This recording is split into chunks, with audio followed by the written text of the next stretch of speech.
Bem, irmãos, vamos fazer aqui um breve resumo daquilo que estudamos no estudo anterior. Nós vimos aqui no capítulo 5, versos 1 ao verso 12, Paulo expondo várias advertências a todos os crentes. Primeiramente, uma advertência contra o jugo de escravidão. Depois, vimos uma advertência contra o falso ensino, versos 2 até o verso 6. Paulo não está aqui subestimando a realidade daqueles dias, nos quais muitos falsos pregadores adentraram a igreja, começaram a se relacionar com os crentes e divulgar, ensinar um outro evangelho. Não aquele que eles tinham primeiramente recebido pelo apóstolo Paulo, o evangelho da graça, mas estavam divulgando um outro evangelho e corrompendo assim a consciência daqueles crentes. Então, Paulo faz uma advertência aos crentes contra o falso ensino, e ele traz aqui, nós destacamos aqui duas advertências. Primeiramente, as consequências de aceitar a circuncisão como requisito para a justificação, versos 2 e o verso 3 do capítulo 5.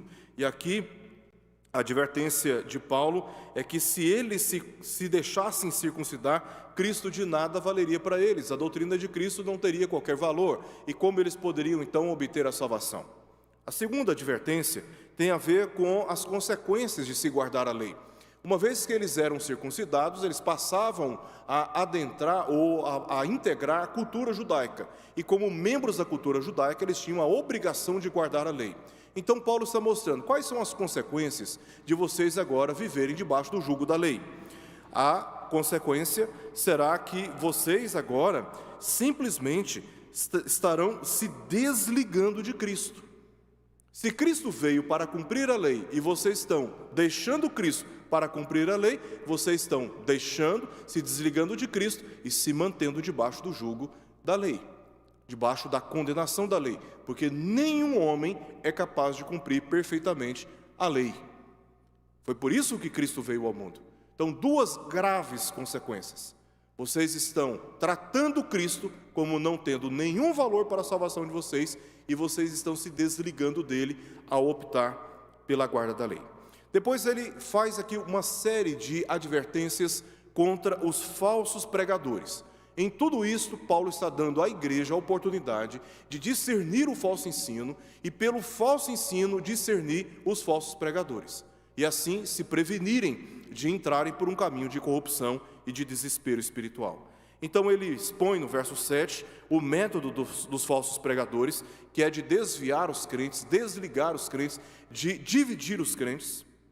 Também a persuasão deles, eles são persuasivos, contudo a persuasão deles não vem de Deus. Falsos mestres são altamente persuasivos. Eles são bem fundamentados na historicidade da religiosidade cristã, eles são muito motivadores, são muito calorosos, contagiantes, e Paulo reconhece esse potencial de comunicação, mas ele diz o seguinte: essa persuasão não vem de Deus. Então não se iludam por persuasão.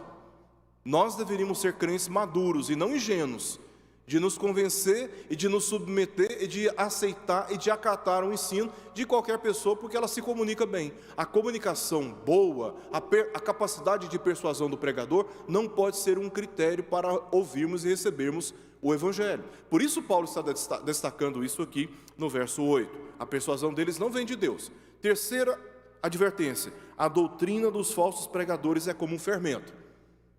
Fala-se 10 coisas, 9 aparentemente corretas, e uma é aquele veneno, é aquele fermento. Esta é uma estratégia. É claro que todos nós nos equivocamos em relação ao ensino, todos nós cometemos falhas, mas não agimos de uma maneira dolosa. Paulo está destacando aqui não apenas esses equívocos eventuais, que depois nós percebemos que estamos errados, nós buscamos estudar mais, procuramos ser mais criteriosos. Paulo não está tratando disso. O ponto de Paulo aqui é que todo falso mestre, ele é sorrateiro, ele é discreto. O falso ensino sempre chega de uma maneira discreta dentro da igreja. Primeiro, conquista-se a confiança dos membros da igreja. Pelo testemunho, pela disposição, pela disciplina, pela dinâmica no trabalho, pela sua persuasão, ele conquista a confiança da igreja. Depois, ele vai introduzindo pensamentos contrários à sã doutrina, isso de uma forma discreta, para não chamar tanto atenção, e vai de uma maneira exponencial, envolvendo mais e mais crentes. Daqui a pouco, nós temos uma divisão na igreja. E nós seríamos muito ingênuos de pensar que igrejas se dividem de um dia para o outro. Irmãos, existem processos temporais que crescem, que são gradativos. Paulo está dizendo que o ensino, a doutrina dos falsos pregadores é como um fermento. Ele é pequeno, mas ele é capaz de levedar toda a massa. Ele contamina toda a igreja. Então nós temos que ser constantemente vigilantes daquilo que nós estamos ouvindo por parte de pregadores. Quarto lugar, quarta advertência, o julgamento dos falsos pregadores está chegando, verso 10. Nenhum deles ficará sem ser punido. É isso que Paulo já disse isso no capítulo 1, versos 8 e verso 9.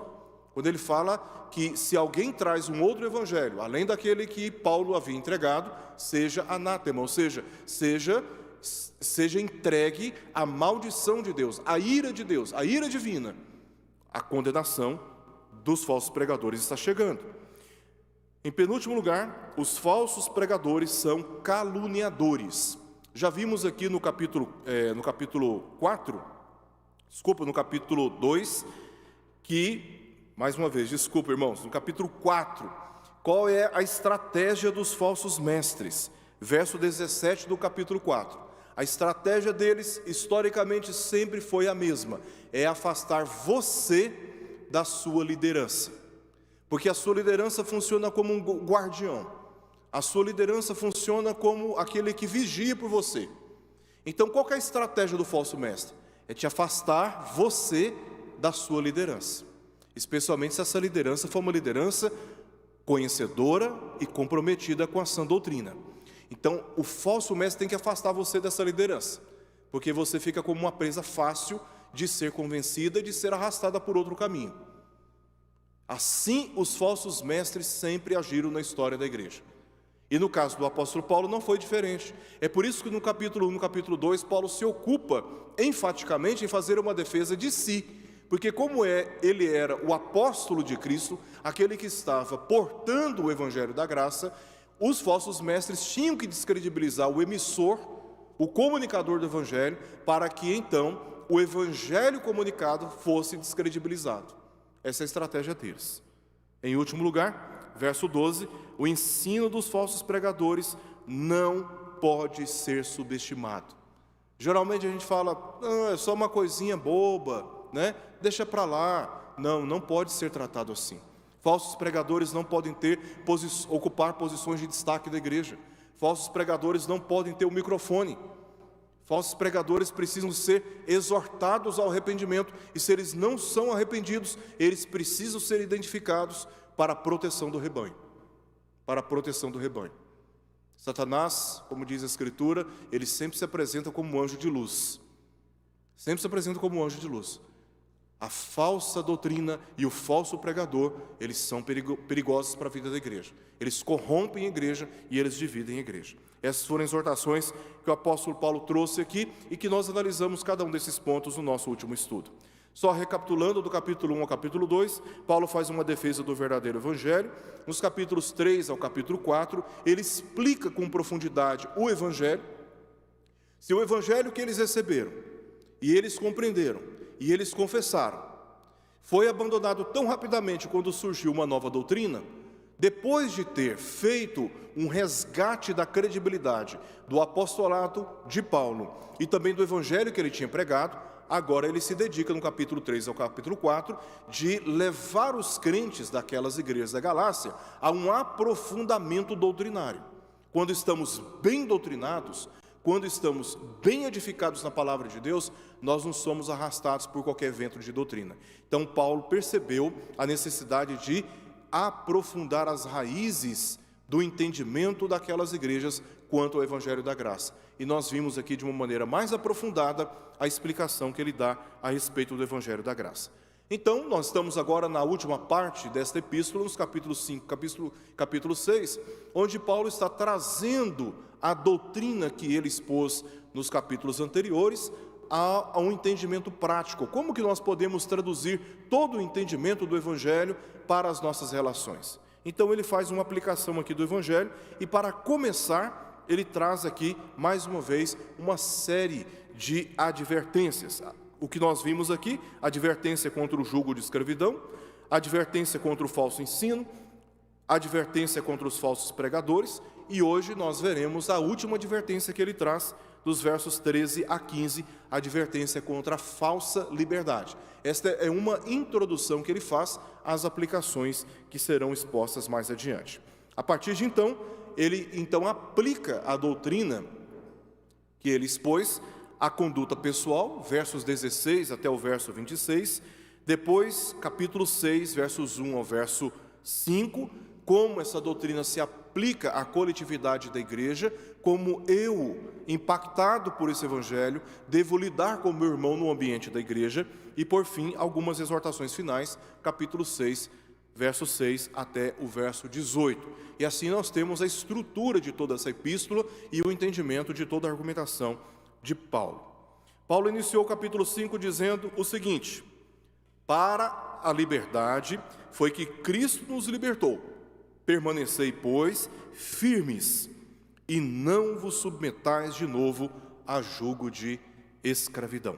Foi assim que ele começou o capítulo 5. Então, este é o tom de todo o capítulo 5.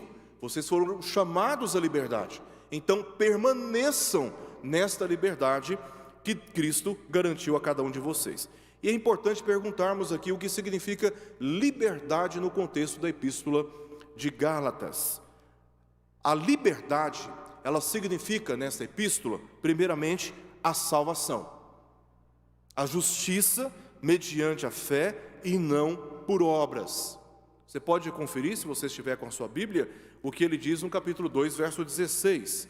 Ele diz: sabendo, contudo, que o homem é justificado por obras da lei, e sim, o homem não é justificado por obras da lei, e sim mediante a fé em Cristo Jesus, também temos crido em Cristo Jesus, para que fôssemos justificados pela fé em Cristo, e não por obras da lei, pois por obras da lei ninguém será justificado. Estávamos condenados, sob culpa do nosso pecado. Então, em que sentido Paulo aplica aqui o conceito de liberdade? Cristo libertou vocês desse estado de condenação e de culpa. Vocês foram justificados pela fé. Ele diz no capítulo 3, versos 10 até o verso 14: todos quantos são das obras da lei estão debaixo de maldição, porque está escrito: maldito todo aquele que não permanece em todas as coisas escritas no livro da lei para praticá-las. E é evidente que pela lei ninguém é justificado diante de Deus, porque o justo viverá pela fé. Ora, a lei não procede de fé, mas aquele que observar os seus preceitos, por eles viverá. Cristo nos resgatou, Ele nos libertou da maldição da lei, fazendo-se Ele próprio maldição em nosso lugar, como está escrito: maldito todo aquele que for pendurado em madeiro, para que a bênção de Abraão chegasse aos gentios em Jesus Cristo, a fim de que recebêssemos pela fé o Espírito prometido. Então, em que sentido Paulo está aplicando aqui o conceito de liberdade? No sentido da nossa justificação, da nossa salvação. Nós estamos livres em Cristo. Já não há mais, como ele diz em Romanos capítulo 8, nenhuma condenação sobre os eleitos de Deus. Nós estamos livres da condenação do pecado. Se eu ou você morrermos hoje estaremos com o Senhor, porque Cristo nos garantiu a libertação da condenação do pecado. Mas ele usa aqui o conceito de liberdade também para se referir ao processo da nossa santificação. Como vimos no estudo anterior, no passado, em Cristo Jesus, fomos justificados. No presente, estamos sendo justificados, estamos sendo santificados. No presente e no futuro, nós seremos glorificados. A salvação ela alcança o seu ponto final, o seu estágio final no dia de Cristo. Se hoje nós morrermos, nós que somos um ser espiritual, seremos levados à presença de Deus e o nosso corpo sepultado sofrerá corrupção, porque ele está contaminado pelo pecado. A nossa carne ainda está contaminada pelo pecado. Por isso estamos sujeitos às enfermidades e à morte. Quando Cristo vier, nós que já estaremos com Cristo, teremos os nossos corpos ressuscitados e transformados gloriosamente e seremos então integrados fisicamente, espiritualmente, na presença de Deus para todo sempre. Aí não apenas espiritualmente, mas no dia de Cristo, fisicamente, o nosso corpo receberá a salvação final e estaremos na presença de Deus. Então, a salvação é um processo que começa em Cristo. Os da antiga aliança foram salvos porque creram naquele que viria. Na nova aliança, todos nós somos salvos pela fé naquele que veio. A salvação, ela está condicionada única e exclusivamente à pessoa de Jesus Cristo. No passado, fomos justificados. No presente, estamos sendo santificados e no futuro seremos glorificados. E Paulo usa o conceito de liberdade na Epístola aos Gálatas para se referir à nossa santificação. Por isso ele está insistindo o tempo todo. Uma vez que vocês foram libertados em Cristo Jesus, vocês não devem se sujeitar mais aos rudimentos do mundo. É o que ele diz, por exemplo, capítulo 4, versos 3 ao verso 5. Eu convido para que você leia comigo o que ele diz aí. Verso 3 ao verso 5 do capítulo 4.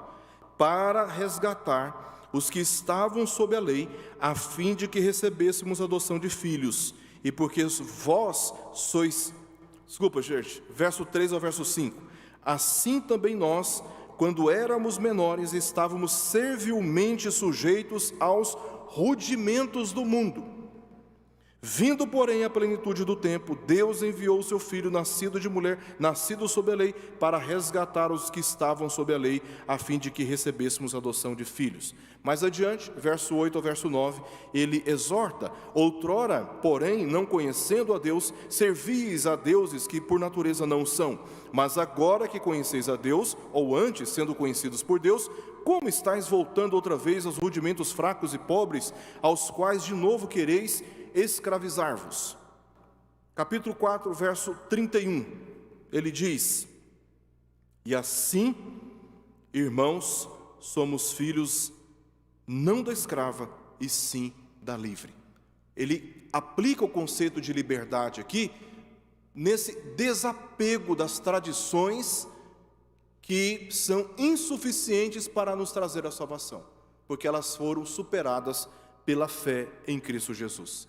E se cremos em Cristo Jesus, cremos que todas as exigências da lei foram superadas, foram satisfeitas pela obra de Jesus. E nesse sentido, nós estamos livres dessas tradições também, porque por elas o homem não pode alcançar o favor divino. Quanto ao aspecto da salvação, a doutrina bíblica ensina que assim como somos justificados mediante a fé em Jesus Cristo, devemos andar de acordo com esta fé. Paulo aqui diz no capítulo 2, verso 19 ao verso 20, porque eu, mediante a própria lei, morri para a lei. Ele não está mais escravizado pela lei. Diante da lei, ele está morto, a fim de viver para Deus. Estou crucificado com Cristo. Quando Cristo morre naquela cruz, ele está satisfazendo a justiça de Deus. E aqueles que creem em Cristo são com Cristo crucificados. Por isso eles obtêm a justificação. E ele diz no verso 20: logo já não sou eu quem vive, mas Cristo vive em mim, e esse viver que agora tenho na carne, vivo pela fé no Filho de Deus, que me amou e a si mesmo se entregou por mim. Então, como ele recebeu a justificação pela fé, então ele entende que deve andar agora de acordo com esta fé. O justo viverá pela fé. Verso 11 do capítulo 3. O justo viverá pela fé, não mais confiado em si mesmo, na prática das suas obras, nas suas disciplinas religiosas. A nossa salvação, ela é pura e simplesmente obra da graça de Deus recebida mediante a fé. Alguém pode dizer, não, mas tem que cobrar, tem que pedir alguma coisa, tem que impor ao homem algum tipo de dever. Não, não tem que impor nada. Simplesmente creia em Jesus Cristo e será salvo, tu e a tua casa, disse o apóstolo Paulo ao carcereiro. Não há nada a acrescentar à obra que Cristo fez. Tudo que o homem precisa fazer é crer, e até esta fé não é resultado de qualquer intelectualismo humano, de qualquer esforço humano, é uma obra divina. A fé é uma dádiva de Deus. Deus nos habilita a crer nele, porque estávamos mortos em nossos delitos e pecados. O morto não tem nenhuma reação, até para crer, ele precisa receber graciosamente a fé por parte do Senhor. A salvação é obra da graça de Deus.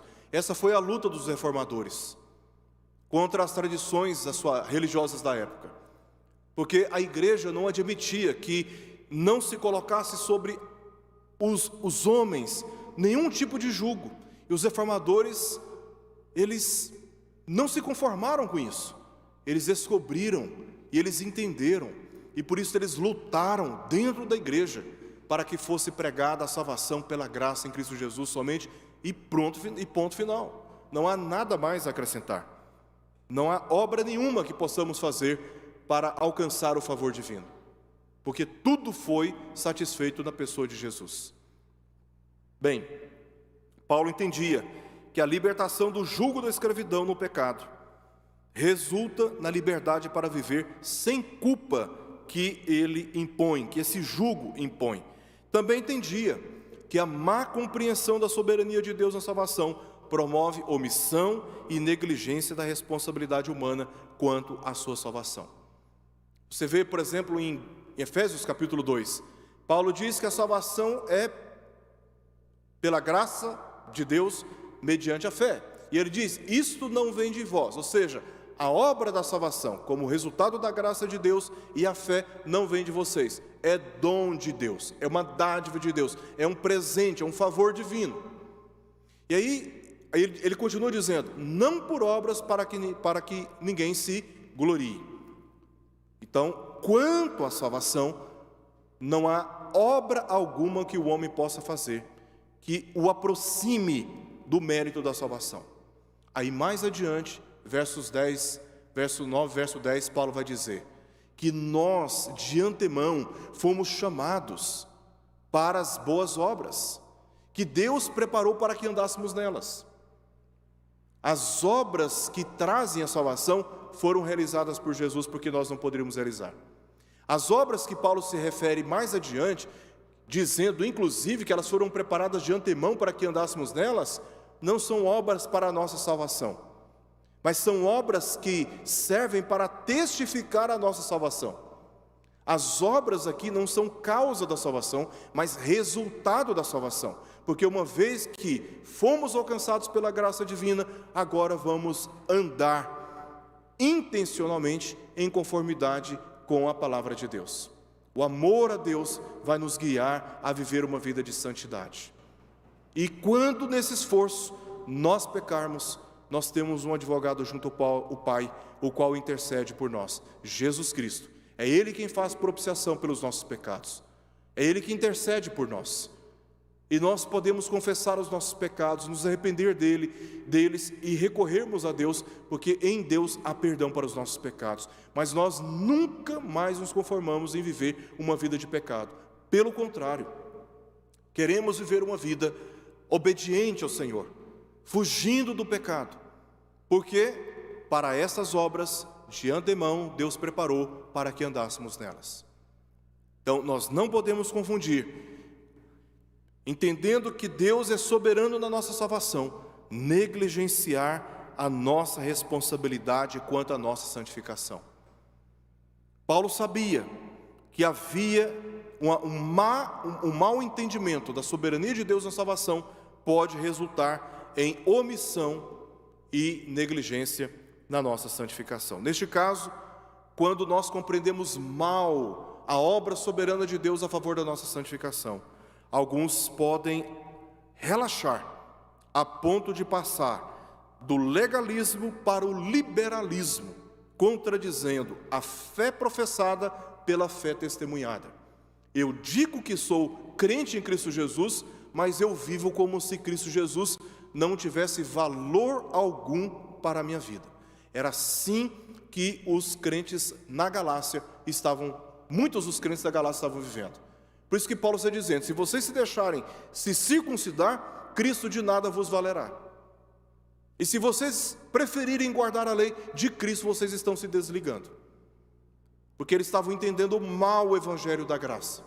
Estavam tentando combinar uma coisa com a outra, e não se combinam, elas são contraditórias. Ou cremos em Jesus como sendo suficiente, como sendo suficiente para a nossa salvação, ou então nós nos apegamos a outras coisas, a outras tradições, na tentativa de fazer completar a obra de Jesus, o tratando como sendo insuficiente para a nossa própria salvação. Então, se compreendermos mal a soberania de Deus na salvação, corremos um grande risco de nos tornarmos omissos e negligentes na responsabilidade humana que todos nós temos quanto à nossa santificação. E é nesse sentido que muitos aqui podem subestimar o amor da comunhão cristã. Já que Deus ele me salvou e está tudo certo, então para que ficar preocupado com a comunhão cristã? Negligenciar a comunhão cristã. E esses que deixam o legalismo e vão para o liberalismo, passam a relaxar e serem omissos quanto à sua santificação, eles podem também desprezar a participação assídua nos cultos públicos. Para que ir para a igreja? Para que ir para a igreja? Para que participar dos cultos públicos? Quando der, eu vou. Vem uma pandemia, a pandemia, pelas próprias autoridades públicas, já estão reconhecendo o ambiente seguro para transitarmos em vários ambientes, inclusive fechados. Nós, nesse contexto, alguns de nós, neste contexto, visitamos shoppings, vamos em tantos lugares, passeamos, fazemos tudo o que é possível fazer durante os nossos dias, durante as nossas semanas. Mas quando se trata da igreja, não, eu não posso ir por causa da Covid, você sabe como é que é, né? Então, quando nós compreendemos mal o Evangelho, nós acabamos desprezando a importância de estarmos presentes nos cultos públicos, deixarmos a internet em casa. Quando nós estamos participando pelos cultos da internet, e eu tive a oportunidade de participar em algumas ocasiões nesse período de pandemia, eu vi como é que é o ambiente. Nós não temos estímulo para orar quando estamos orando pela internet, ou assistindo pela internet. Nós não oramos, nós não cantamos. A hora que fala, vamos nos colocar de pé, nós em casa continuamos deitados, relaxados. E aí, terminou a palavra, a gente já desliga, porque o que vai acontecer depois, os cânticos, os momentos de oração, nada disso mais importa. É muita interferência de ambiente. Então, assim, nós, participando dos cultos públicos pela internet, estamos nos consentindo com uma irreverência em relação ao culto público. Existem momentos de exceção, em que participar dos cultos pela internet se faz necessário. Esse momento passou, temos que voltar para a igreja e congregarmos, porque quando o povo de Deus se reúne, Deus ordena ali a sua bênção. E nós desprezamos a verdade do que significa ser igreja e de ter compromisso de participar dos cultos públicos. E porque nós negligenciamos os cultos públicos, sabe o que acontece? A vida espiritual vai só enfraquecendo, num processo lento, mas determinante. Nossa vida espiritual começa a ir por água abaixo. E quando as nossas armas de defesa começam a se enfraquecer, começa a entrar tudo quanto é porcaria na nossa consciência, na nossa vida e na nossa casa. Depois vem os efeitos colaterais. Tantos desajustes morais, espirituais, familiares, em todas as áreas. Por quê? Nós estamos negligenciando, nós estamos subestimando a comunhão da cristã, estamos desprezando a participação assídua nos cultos públicos. Começando quando nós negligenciamos a vida cristã, nos tornando omissos em relação à nossa santificação, podemos praticar a sensualidade e a promiscuidade sexual de todas as formas.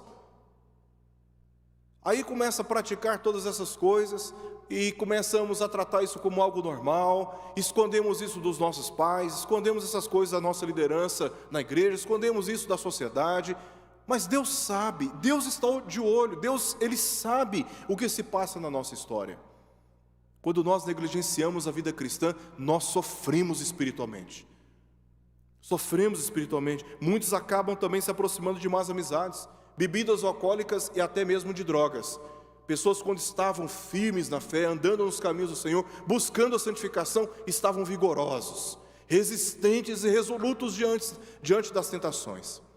Mas quando começam a enfraquecer espiritualmente, começam a se apegar às más amizades, as bebidas alcoólicas que eram eventuais e até mesmo negadas veementemente na própria vida, começam a ser aceitas, tudo começa a ser relativizado e aos poucos nós começamos a nos entregar às paixões deste mundo.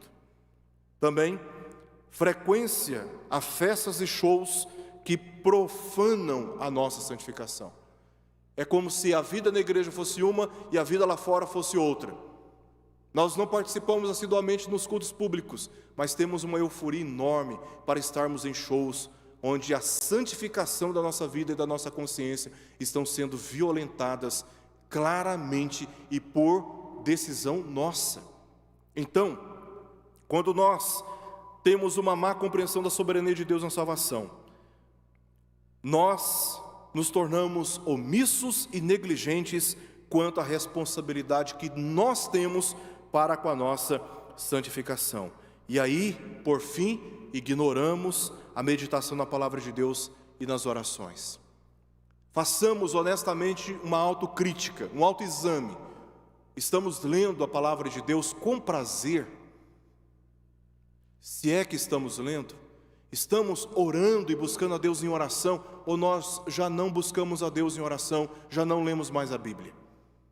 Isso são sintomas de que algo está errado na nossa vida espiritual, de que algo está errado na nossa comunhão com Deus. Se você perdeu o prazer da comunhão cristã, você despreza participar assiduamente dos cultos públicos, você já está se aproximando da sensualidade, relativizando a promiscuidade sexual, se você já está se aproximando de más amizades, começando a beber, começando a usar drogas, que isso também é comum no meio cristão, não me refiro às drogas lícitas, me refiro às drogas ilícitas. Se você já entende que participar de festas que profanam a santificação, a boa consciência cristã, shows, deixando de ler a palavra de Deus, deixando de orar, são sintomas. Algo está errado na sua compreensão sobre a sua relação com Deus. Isso precisa ser levado a sério por todos nós. Paulo sabia de todas essas coisas, meus irmãos. O risco de sair de um extremo do legalismo religioso e cair no liberalismo religioso, no liberalismo moral religioso, negando a fé professada em Cristo por um testemunho que é contradizente, que é contraditório. Paulo sabia exatamente desse grande risco. Cristo oferece liberdade, mas por causa da natureza pecaminosa, certas restrições impostas pela palavra de Deus permanecem, são necessárias e devem ser mantidas. Este foi o mesmo entendimento de Tiago, líder do concílio cristão de Jerusalém, que nós lemos lá em Atos capítulo 15, que faz parte do contexto da epístola de Paulo aos Gálatas. Você não pode ler a epístola de Gálatas sem ler o que está acontecendo no capítulo 15 de Atos, porque ali há toda uma discussão sobre a atividade dos falsos mestres entre as regiões da Galácia e como o concílio de Jerusalém tratou aquelas questões, que nós veremos aqui. Verso 1 ao verso 2. Alguns indivíduos que desceram da Judéia ensinavam aos irmãos: se não vos circuncidardes, segundo o costume de Moisés, não podeis ser salvos. Era isso que eles estavam ensinando. Tendo havido da parte de Paulo e Barnabé contenda e não pequena discussão com esses, resolveram com esses dois e alguns outros dentre eles subissem a Jerusalém aos apóstolos e presbíteros com respeito a esta questão. Há um conflito ali. Paulo estava pregando que pela fé em Cristo Jesus eles seriam salvos. Os judaizantes estavam ensinando o seguinte: vocês não podem ser salvos se vocês abrirem mão das tradições de Moisés. Então houve uma contenda, essa contenda foi levada para o concílio de Jerusalém. Verso 6 do capítulo 15 diz que eles então se reuniram, os apóstolos e presbíteros, para examinar a questão. Os versos 19 ao verso 20, nós temos o pronunciamento de Tiago. Depois de todo o debate no concílio, Tiago disse: pelo que julgo eu, não devemos perturbar aqueles que dentre os gentios se convertem a Deus, mas escrever-lhes que se abstenham das contaminações dos ídolos, bem como das relações sexuais ilícitas, da carne de animais sufocados e do sangue. E foi exatamente isso que foi registrado na epístola. E aqui nós temos uma parte do texto da epístola que foi redigida e encaminhada para a igreja de Antioquia. Versos 28 ao verso 29, do capítulo 15 de Atos. Pois pareceu bem ao Espírito Santo e a nós não vos impor maior encargo além dessas coisas essenciais. E aí ele cita: que vos abstenhais das coisas sacrificadas a ídolos, bem como do sangue, da carne de animais sufocados e das relações sexuais ilícitas. Dessas coisas fareis bem se vos guardardes saúde. E assim termina a epístola. Então nós não vamos impor sobre vocês nenhum encargo além das coisas essenciais. Com isso eles estavam eliminando as tradições judaicas que os judaizantes estavam tentando impor. Mas o concílio de Jerusalém entendeu que era necessário ter algumas restrições sobre os gentios que eles consideraram como sendo essenciais. Estar em Cristo não era e não é uma licença para viver como queremos. Paulo sabia que para desfrutar e exercer a verdadeira liberdade cristã é preciso um entendimento correto dela. Por isso ofereceu uma advertência contra a liberdade cristã. Versos 13 ao verso 15, que nós veremos aqui rapidamente. O texto é bem curto, dá tempo de nós vermos o que Paulo está ensinando aqui nessa passagem. Verso 13, a parte A do capítulo 5, Paulo diz assim: porque vós, irmãos, fostes chamados à liberdade. Aqui Paulo se dedica a se concentrar na exposição da verdadeira liberdade. Notemos que Paulo se referiu aos irmãos, porque se dirigiu àqueles que são salvos pela graça mediante a fé em Cristo. Estes não foram chamados a viver uma vida de escravidão, como se a fé em Cristo não tivesse qualquer relação com o viver. Muitos dos judeus prosélitos do cristianismo, que Paulo chama no capítulo 2, verso 4, de falsos irmãos, e que tinham saído do concílio cristão de Jerusalém, como diz o texto, sem nenhuma autorização, estavam perturbando os gentios com palavras e transtornando os seus sentimentos, subestimando a obra de Cristo, ensinando a doutrina do legalismo. Paulo lembra os cristãos que não estavam mais sob a lei, mas sob a graça divina. A salvação em Cristo os libertou da escravidão da lei. A lei declara o que o homem deve fazer para Deus, enquanto que a graça declara o que Deus fez ao homem, pois não pode atendê-la. O homem não pode atender a lei. Então Deus providenciou um meio de salvar o homem. Cristo veio, realizou as obras exigidas pela justiça divina e no lugar do homem intercedeu. Fomos chamados à liberdade, diz o apóstolo Paulo. Não estamos mais sob a tutela das exigências da lei para sermos salvos. A nossa justiça e a aceitação da parte de Deus dependem totalmente do sacrifício expiatório de Cristo, não da nossa capacidade de obedecer perfeitamente à lei. João, no seu Evangelho, capítulo 8, verso 36, disse, nas palavras dele: se pois o Filho vos libertar, verdadeiramente sereis livres. Estão livres, e esta é a liberdade para a qual nós fomos chamados. Então, feito esta declaração da nossa liberdade em Cristo, essa é a verdadeira libertação, ele agora aponta a falsa liberdade em Cristo na parte B do verso 13. Porém, veja, ele está agora contrapondo, o entendimento: não useis da liberdade para dar ocasião à carne, antes sede antes servos uns dos outros pelo amor. A falsa liberdade em Cristo. Paulo estava ciente da necessidade do equilíbrio. Existem dois extremos: o extremo do legalismo religioso, que é impiedoso, que tem a lei e o cumprimento da lei como sendo uma prioridade, independente do homem. E temos o outro extremo: já que eu não consigo atender totalmente à lei, então eu me entrego ao liberalismo religioso, moralmente religioso. Então são dois extremos, e Paulo viu a necessidade de um equilíbrio. Se por um lado alguns se tornaram legalistas, apegando-se às exigências da lei, por outro, alguns poderiam se tornar moralmente liberais e religiosamente negligentes na vida cristã. O texto indica que alguns já tinham entrado pelo caminho do liberalismo moral, porque Paulo está dizendo: não useis da liberdade para dar ocasião à carne, porque alguns certamente já tinham se entregado ao liberalismo moral, por terem compreendido mal o evangelho da graça, usando sua liberdade em Cristo como licença para satisfazer as tendências pecaminosas da sua natureza, que ele chama aqui de carne, passando a viver como se não houvesse qualquer lei para contê-las, vivendo como se não tivesse restrição nenhuma na vida espiritual, na vida moral. Ele lembrou que, embora não estivessem mais encerrados pela lei, não deveriam usar a liberdade para pecar, porque a graça de Deus não dá liberdade para o pecado. Então, quando a igreja disciplina biblicamente algum crente, algum fiel, por causa dos seus pecados, ela não está sendo legalista,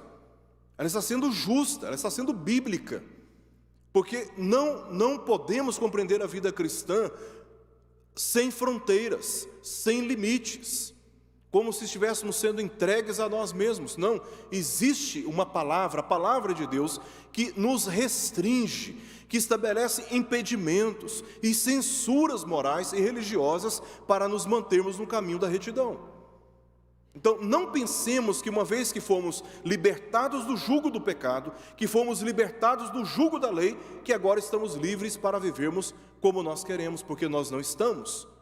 Nós deixamos de ser escravos do pecado e somos agora escravos de Cristo. Somos servos de Cristo. Nós temos um Senhor. Nós não estamos livres para viver por nossa própria conta, como se fôssemos senhores da nossa própria vida. Não, o Senhor da nossa vida chama-se Jesus Cristo, e nós devemos prestar contas a Ele, da nossa vida moral e da nossa vida religiosa. Paulo diz em Romanos 6, 12 a 14: não reine, portanto, o pecado em vosso corpo mortal, de maneira que obedeçais às suas paixões. Veja, há uma restrição, há um limite. Não ofereçais cada um os membros do seu corpo ao pecado como instrumentos de iniquidade, mas oferecei-vos a Deus como ressurretos dentre os mortos, e os vossos membros a Deus como instrumentos de justiça, porque o pecado não terá domínio sobre vós, pois não estáis debaixo da lei, e sim da graça. Pensamentos como: já que a salvação é a obra da soberania de Deus, então não tenho que me preocupar com a minha responsabilidade. Pensamentos como: se não posso alterar o meu destino, então satisfarei livremente as minhas paixões mundanas. Pensamentos como: pecarei, depois pedirei perdão e tudo será resolvido. Esses pensamentos estão presentes na vida de muitos dentro da igreja, os quais usam a doutrina da graça como argumento para permanecer no pecado. Talvez você já tenha ouvido algum tipo de pensamento como este: eu vou viver como eu estou vivendo, no final da vida eu peço perdão e tudo vai ser resolvido. Esses pensamentos estão bem presentes. E geralmente, a graça de Deus, ela é usada de uma maneira profana, para validar comportamentos pecaminosos na presença de Deus. Tal conduta denuncia a sua real condição espiritual, porque os que foram crucificados com Cristo não têm prazer e paz para viverem dolosamente no pecado. Você tem consciência de determinados pecados, você que tem consciência de que foi alcançado pela graça de Deus, você não consegue ter prazer no pecado. Você tem vergonha do pecado. Seu coração dispara. Você se sente culpado. Você chora. Porque o pecado traz essa consciência aos verdadeiros justos. Nós não nos sentimos em paz e não sentimos mais prazer no pecado, porque para o pecado nós morremos e agora vivemos para Deus. De maneira que o pecado é uma mácula, o pecado é uma perturbação para aqueles que são verdadeiramente crentes. Então, se alguém pensa que pode se viver no pecado, confiado numa suposta graça de Deus, este ainda não morreu para o pecado, ele está morto para Cristo e vivo para o pecado. Porque se nós para o pecado morremos, se nós fomos crucificados com Cristo, nós não temos mais prazer no pecado. Romanos 6, versos 1 a verso 2, que diremos, pois? Vamos permanecer no pecado para que a graça de Deus seja mais abundante ainda? Paulo responde, de modo nenhum. Como viveremos ainda no pecado nós, os que para ele morremos? Não faz o menor sentido um crente que morreu para o pecado viver em paz e com prazer no pecado. Aqueles que são genuinamente salvos terão um desejo irresistível de viver de uma maneira que agrade o Senhor pela fé, servindo inclusive uns aos outros pelo amor. Não conseguem viver isentos do pecado.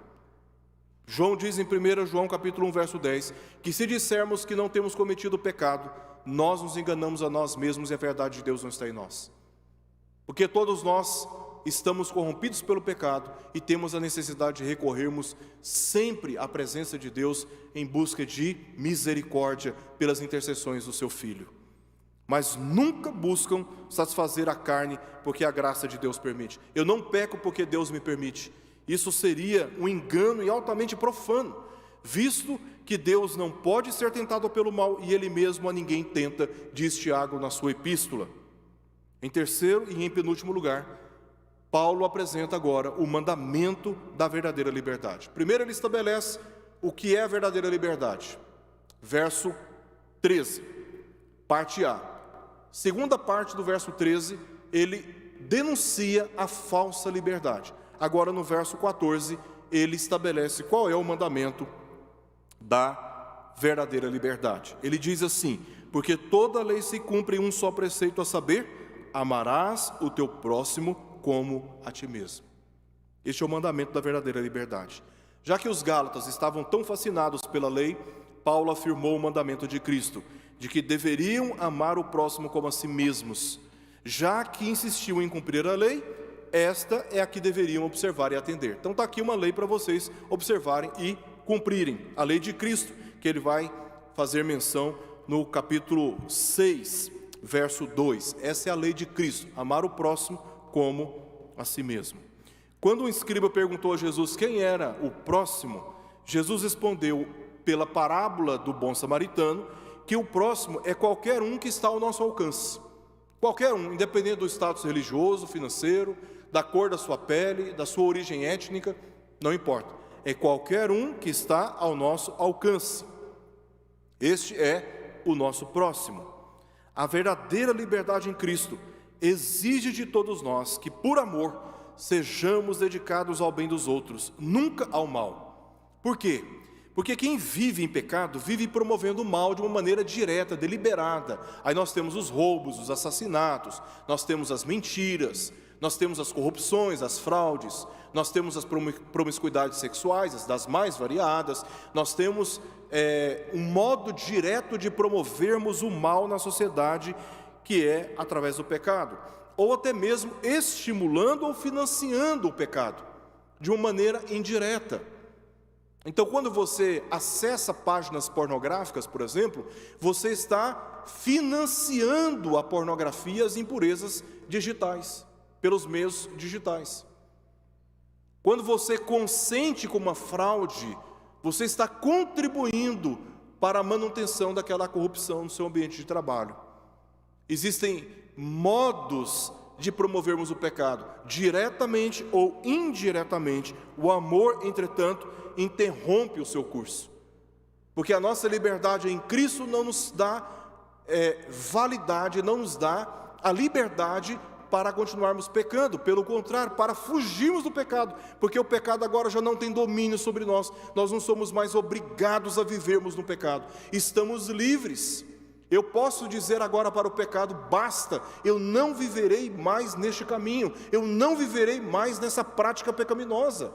Eu me recuso a viver dessa maneira. E quem que dá força a cada um de nós de tomarmos essa decisão e tomarmos esse caminho? Senão a liberdade conquistada em Cristo Jesus. Agora, aqueles que são escravizados pelo pecado, eles não são livres para decidirem abandonar o pecado. Mas aqueles que foram alcançados pela graça de Deus, eles podem abandonar o pecado e passarem agora a investir no amor. Porque o amor interrompe o curso do mal no mundo, porque o amor é orientado pela obediência à palavra de Cristo. Aquele que tem os meus mandamentos e os guarda, este é o que me ama. E aquele que me ama será amado por meu Pai, disse Jesus. Se nós amamos a Deus, nós obedecemos às suas palavras. Se nós dissermos que amamos a Deus, mas nos recusamos a ouvir a palavra de Deus e a viver em conformidade com a palavra de Deus, nós não amamos a Deus. As nossas palavras são mentirosas, são falsas. Porque se nós amamos a Deus, nós buscamos o fortalecimento da nossa santificação. O nosso amor nos leva a nos identificar com o próprio Jesus Cristo. Ele morreu por nós, e o que se exige de nós é que nós entreguemos a nossa vida em favor do nosso irmão, não no sentido de sermos pendurados no madeiro como Cristo foi, mas de praticarmos um amor abnegado, sacrificial, voluntário a favor do nosso irmão. Por isso que Paulo está dizendo no final do verso 13, de sermos servos uns dos outros. E o que é que fundamenta essa prática? A lei, o mandamento de amar o nosso próximo como a nós mesmos. Por fim, no verso 15, ele faz uma advertência contra a falsa liberdade, dizendo: se porém vos mordeis e devorais uns aos outros, vede que não sejais mutuamente destruídos. Aqui Paulo adverte sobre as consequências percebidas quando o amor está ausente. Neste caso, as pessoas devoram, entre aspas, umas às outras, não fisicamente, mas espiritualmente e emocionalmente. Onde não há amor, nós nos relacionamos com as pessoas de modo a consumir, a drenar o vigor espiritual delas e também o seu vigor emocional.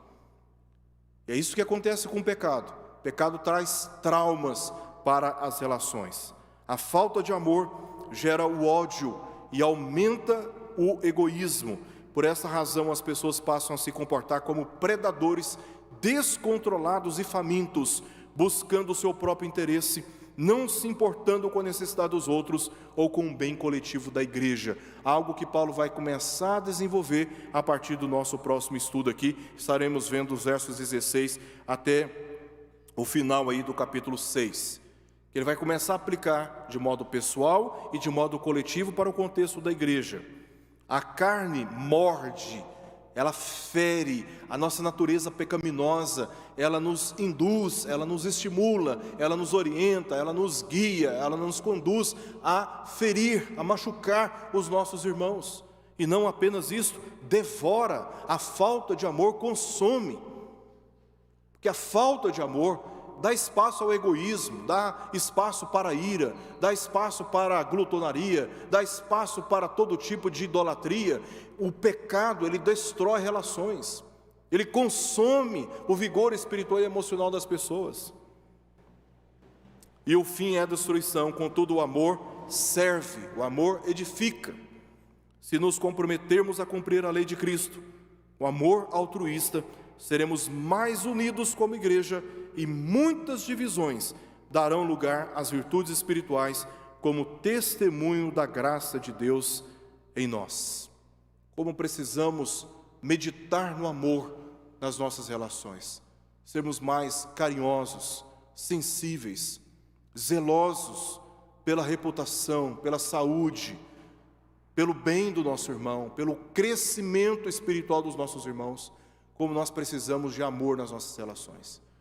E quando nós não amamos os nossos irmãos, passamos a viver livremente de acordo com as nossas próprias paixões pecaminosas. E aí o que nós praticamos diretamente ou indiretamente é o egoísmo, é o ódio, é a ira, são as divisões, os meus erros provocam prejuízos aos meus irmãos. Nós não temos liberdade em Cristo Jesus para vivermos no pecado. Nós temos liberdade em Cristo Jesus para fugirmos do pecado e fortalecermos a nossa santificação. Esta é a advertência que Paulo faz contra a falsa liberdade cristã. Vamos orar? Senhor Deus, mais uma vez nós nos apresentamos diante do Senhor, confiados de que o Teu Filho intercede por nós, e pedimos ao Senhor perdão pelos nossos pecados. Perdoa-nos, Senhor, e fortaleça em nós a verdade da Tua palavra. Resgate em nós, ó Pai, amor por Ti, amor pela Tua igreja, amor pela Tua palavra, Senhor. Dá-nos forças para abandonarmos o pecado e crescermos na santificação das nossas vidas, orientados pela Tua santa palavra. Nós Te pedimos que o Senhor abençoe o Teu povo, não aquele apenas que está aqui, mas todos os santos espalhados em toda a terra. Lembra-te, ó Pai, da Tua aliança e na fidelidade das Tuas promessas, acuda, socorra e proteja cada um dos Teus filhos e filhas, para que sejam amparados pela Tua graça e a Tua palavra os fortaleça. Em nome de Jesus. Amém.